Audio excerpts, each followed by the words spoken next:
você achou da escolha de a Hum. primeira viagem do Papa ser pra Ucrânia? Cara, interessante pra caramba, porque ele tá com esse. Por isso que eu falei do alinhamento dele com o Trump. O Trump tá com o discurso de que eu vou trazer a paz. Inclusive, eu tenho uma enorme impressão que o Trump tem consideráveis possibilidades de ganhar o Prêmio Nobel da Paz, o que seria motivo de desespero para todo mundo que tem a Trump Derangement Syndrome, né? A síndrome de desespero com o Trump. Então o Trump tá nessa. Vou fazer um acordo nuclear com o Irã, né? Vou combinar com o Irã para parar de desenvolver arma nuclear e vou tirar as sanções. Vou fazer um acordo. Foi lá conversar com o novo líder da Síria, que entrou no lugar do Bashar al-Assad. Então tá costurando ali o Acordo de Abraão 2.0, trazendo a Arábia Saudita para dentro do acordo. Daqui a pouco, talvez, fazendo um acordo de Ciro, né, que vai incluir o Irã e vai incluir um acordo entre Israel e Palestina, né, para criar a solução do Estado palestino e tal, talvez com a reconstrução do Templo de Jerusalém. Então o Trump está nessa pegada. Eu sou o cara que vai trazer a paz. O Papa já chegou falando isso. Na verdade, ontem, acho que foi ontem, né? Ele falou: ó, estou à disposição de todos os líderes mundiais para dialogar, para trazer a paz e tal. Então, não me surpreende ele ir para a Ucrânia, porque ele realmente está focado nisso. Daqui a pouco eu estou achando que ele vai estar junto com o Trump nessas negociações, né? Nesse esforço aí em favor da paz. Eu acho que eles vão conseguir fazer isso, ainda que momentânea. Pode ser uma paz que não dure muito, mas eu acho que eles vão conseguir um acordo histórico e isso vai dar ao Trump o Prêmio Nobel da Paz. Eu acho que é tão surreal quanto ter um Papa americano, mas da mesma forma que aconteceu o Papa americano, acho que tem chance disso acontecer também. Mas o que falta pro cessar-fogo, pra paz realmente chegar na Ucrânia? Na Ucrânia, me parece que eles, geralmente, os Estados Unidos, a Inglaterra, os países do Ocidente melam um acordo, né? Eles estavam já com um acordo pronto em 2023, aí o Boris Johnson foi lá e embaralhou tudo, falou que não era para fechar o acordo. Aí depois eles estavam com o acordo pronto já também, aí o Lindsey Graham, que é o senador americano, foi para lá para a Ucrânia, embaralhou, melou tudo. Então sempre tem alguém que mela. Dessa vez, eles combinaram uma reunião na Turquia, o Zelensky foi, mas o Putin não foi. Putin perdeu de WO lá, ele levou falta na reunião. Eu não entendi, eu não tive tempo de pesquisar mais profundamente por que ele não foi. Eu acho que o único detalhe que falta é o Zelensky aceitar perder uma parte do território, né? Perder o Donbás ali, o Donetsk e Luhansk, que ele tá com dificuldade de aceitar. Talvez também aceitar a condição do Putin é a desmilitarização da Ucrânia, a Ucrânia assinar uma declaração que não vai entrar nem para a União Europeia nem para a OTAN, e além disso, eles abrirem mão desse território ali do Donbás, né? Então são três coisas, acho que difíceis, né? Ele vai sair com uma sensação de derrota e tal. Talvez o Zelensky reconhecer que realmente ele vai ter que abrir mão de uma parte do território. Que é o que tá todo mundo forçando ele, pô, libera logo esse território aí, pô, deixa. Já conquistou Fica mesmo? por isso mesmo. Já. Pô, vamos acabar com esse negócio. Então acho que o que falta é isso. Mas eu não entendi ainda por que o Putin não foi a essa reunião na Turquia. Deve ter acontecido alguma coisa que ele falou: não fizeram o que eu pedi, então não vou. Então senti que não vai rolar acordo, não vou perder meu tempo. Eu teria que pesquisar melhor. Ele tá lá, tava, né? Lá com Lula, Dilma Sim, e tudo mais. sim. Então, eu não sei o que tá faltando. Acho que é isso, cara. Ele jogar a toalha e falar: perdi, né? Certo sentido, né? Porque a Rússia levou um prejuízo também, né? A Ucrânia tem alguma porcentagem de católicos relevante?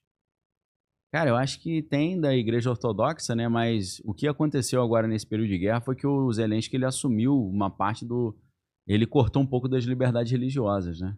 Assim como a de liberdade geral, porque é um país em estado de guerra declarada, né? Você tem algumas leis assim básicas são suprimidas, né? Você tem a pena de morte, você tem violação das comunicações particulares e tal. Então acho que ele meio que assumiu um pouco o controle da religião também, acho que deu uma enfraquecida na igreja, porque ali você tem uma igreja ortodoxa, né, que é uma igreja eslava, né, oriental.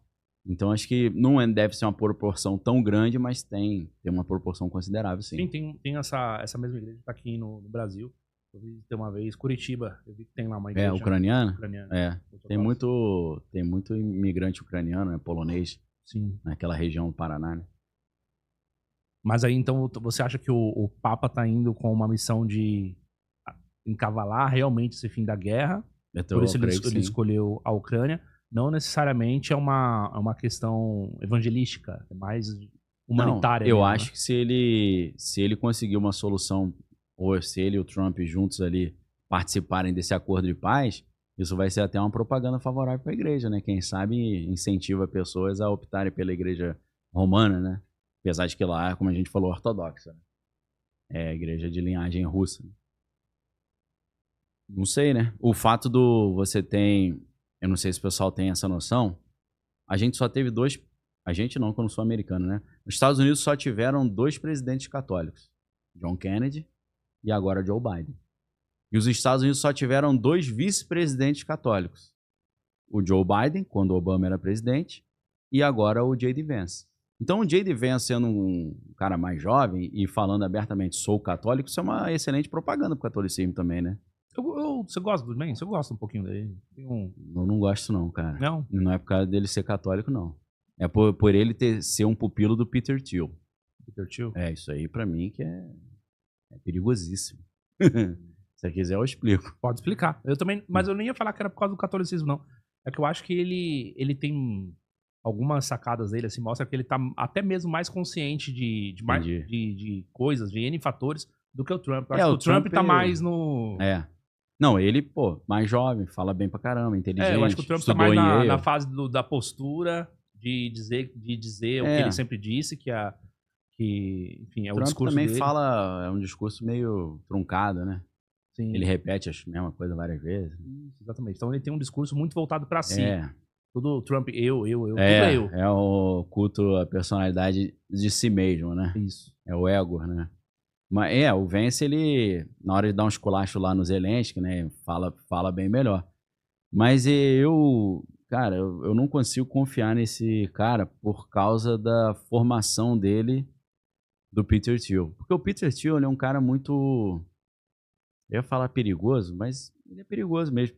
Eu acho que um grande perigo é a população não saber quem ele é. Porque, no final das contas, o Peter Thiel, que é um bilionário, eu ia falar bilionário americano só se for naturalizado, né? Porque ele é alemão, morou na África do Sul, assim como o Elon Musk e o David Sacks, são sul-africanos, né? E montou a máfia do PayPal, né? A máfia do PayPal são os fundadores originais do PayPal, né? Para quem não percebeu isso ainda, o PayPal criou a ideia de fintech, traz as bases da ideia de moeda digital também, né? E você tem ali Peter Thiel, Elon Musk, David Sacks. Então, o Peter Thiel, ele era um advogado ali de Nova York e tal. Do nada, esse cara tá lá no Vale do Silício com uma empresa de capital financiando novas tecnologias. Beleza, até aí não tem problema nenhum. Só que ele cria uma empresa, depois da PayPal, chamada Palantir Technologies, né? E a Palantir é a empresa da vigilância total. É a empresa que monitora o que está todo mundo falando, fazendo, pensando, né? Isso não só com fins de controle social, mas com fins bélicos também. Foi a primeira empresa, uma das primeiras empresas, pô, vou usar inteligência artificial na guerra, né? Então é a empresa que está operando aí, né, as guerras e tal, os sistemas operacionais. E a Palantir Technologies foi criada com 70% de capital do Peter Thiel e 30% de capital da CIA, através da incubadora que é a InQtel, né? Então esse cara fica uma situação estranha, né? Não dá pra gente dizer tudo da vida dele, que ele tem umas 20 empresas diferentes. Mas, assim, fica um negócio estranho porque ele apoiou o Donald Trump em 2016 e apoiou o Donald Trump em 2024. Ele é um bilionário que diz que é cristão, que é católico, só que, ao contrário do que o Trump fala, né, contra os movimentos minoritários, o Peter Thiel, ele é casado com um homem e tal, assim como o secretário do Tesouro, que é o eu ia falar Samuel Beckett. Samuel Beckett é diretor de teatro, né? Cara, esqueci o nome. Eu tô esquecendo o nome dos caras agora, meu irmão. Já chega fim de night assim, já. Isso daí eu não vou poder te Meu ajudar. irmão. Dessa Como é vez que eu não pode, posso te rapaz? Eu ajudar. falo desse cara o dia inteiro, eu estudo a vida dele toda. Ele era braço direito do George Soros, secretário do Tesouro americano. Uhum. É com B o Pesquisa aí, sobrenome pesquisa dele. aí. Caraca, meu irmão, como é que eu esqueci esse nome? Mas vamos lá. O Peter Thiel, cara, vou contar uma história pra galera entender o nível do absurdo. Scott Bessent, obrigado. Falei Samuel Beckett, que é um diretor de cinema altíssimo nível, né? Sabe a galera do 6 de janeiro lá nos Estados Unidos, que eles invadiram o Capitólio? Sim. Aí foi uma multidão pra prisão. A empresa que ajudou a identificar os caras e mandar pra prisão é o Palantir Technology e o Peter Thiel, pô. Mas como é que pode o Trump ser patrocinado e aliançado com um cara que botou os apoiadores todos dele no chilindró? O que deu? Porque o Trump prometeu dar ele deu um induto pra um ou outro, né? Ainda tem uma galera lá que tá agarrada lá. É né? mesmo? Ainda tem. Pô, Ele prometeu. Prometeu. Ele prometeu soltar o cara lá das criptomoedas lá, né? O cara do mercado negro lá. Sim. Soltou. E prometeu soltar essa galera aí. E o cara tava com prisão perpétua, né? Prisão perpétua. Acho que 2, né? Ia ficar agarrado, saiu felizão, né? Muito. Pô, isso daí tem que comemorar segunda muito. chance, né? Melhor ficar quietinho na dele lá. Exato. Se esconder no mato ali, não arrumar mais encrenca. Então, cara, é uma parada que não faz sentido, porque o Trump, ele fala contra o Deep State, ele fala que vai drenar o pântano, ele fala do Shadow Government, ele falava contra Big Tech, Big Media, Big Money, Big Pharma, e ele tá apoiado por toda essa galera agora. Não só isso, a Big Tech, né, o Vale do Silício todo tá apoiando, só você ver o dia da posse dele, tava todo mundo lá, né, Google, Apple, toda essa galera. E além disso, esse cara que escolheu o vice-presidente, que o J.D. Vance foi inventado pelo Peter Thiel, daqui a pouco eu explico como, essa é a empresa que prende os apoiadores do Trump, pô. Ô Trump, como é que você tá aliançado com o cara que prende a gente aí, ué? Seus apoiadores? Acho que você tá usando a gente só como bucha de canhão, né, maluco? Como é que se explica isso? Era pra galera falar, ó, você pode se aliançar com qualquer um, menos com o Peter Thiel, pô. Que é ele que fez a identificação facial de todo mundo que tava lá na parada e botou os caras na cadeia. Então, isso me dá uma estranheza. O Peter Thiel, ele criou um negócio chamado Founders Fund, que é tipo o Young Global Leaders do Fórum Econômico Mundial, só que versão dele. Young Global Leader pega os caras, puxa lá pro Fórum Econômico Mundial, treina os caras e fala, agora nos representa lá. Por isso que o Klaus Schwab, que tá com o filme meio queimado agora, né, renunciou à liderança lá, só que o Peter lá, que eu esqueci o sobrenome do cara que assumiu o vice, pô, tá malucaço também, né? Falou que acesso à água não é um direito, todo mundo tem que pagar pela água, né? A água não pode ser liberada e tal. Mas meio maluco aquele cara. Então, ele criou o Founders Fund, o Peter Thiel, ele pega jovens talentos nas universidades, tira o cara da universidade e puxa para trabalhar com ele. Ele fez isso com aquele Vitalik lá, o Vitalik do Ethereum. O cara do Ethereum é um pupilo do Peter Thiel. O Peter Thiel que bancou. O J.D. Vance, ele estava estudando em Yale, direito, e aí o Peter Thiel cooptou ele também e trouxe ele para trabalhar junto na Mithril Capital, que é uma empresa de capital de risco, né, de venture capital do Peter Thiel. Isso o quê? Anos 90? Cara, não, depois, né, o J.D. Vance é novo, anos 2000. Anos 2000, é. E aí ele ficou um tempão trabalhando lá e foi, aí mistura biotecnologia, mercado financeiro, investimentos e tal, tecnologia propriamente dita. E aí o J.D. Vance, ele, depois de puxar para perto e tirar o cara do direito para essa área de capital, investimento e tecnologia, ele falou, agora tu vai ser candidato. O cara, pô, candidato? Eu falei, você vai ser o nosso candidato. Candidato a quê? Senador. Ele falou, pô, mas nunca fui nada, meu irmão. Nem vereador, né? Já vou estrear como senador? Sim. Aí o Peter Thiel pegou 15 milhões de dólares, que foi uma das maiores doações assim para candidato, botou 15 milhões de dólares na campanha dele e emplacou o cara como senador, o segundo senador mais jovem da história. E aí ele chega ao poder criticando o Trump, comparando o Trump com Hitler e tal, o J.D. Vance. Aí o Peter Thiel, pô, cara, aí não, né? Eu tô te patrocinando porque a gente tá no grupo, pô. Uhum. Então ele não só convence o J.D. Vance a parar de criticar o Trump, mas ele fala, né? Pô, se tu aliviar aí, deixa comigo, que eu já te emplaquei como senador, vou te emplacar como vice agora. Cara, é muito surreal esse cara ser vice-presidente. Porque você pensa assim, qual é o poder que um cara tem para escolher um vice-presidente do país mais poderoso do mundo? É poder pra caramba, né? Muito poder. Porque se o Trump, que já tá meio coroa, tiver um piripaque, é esse cara que assume.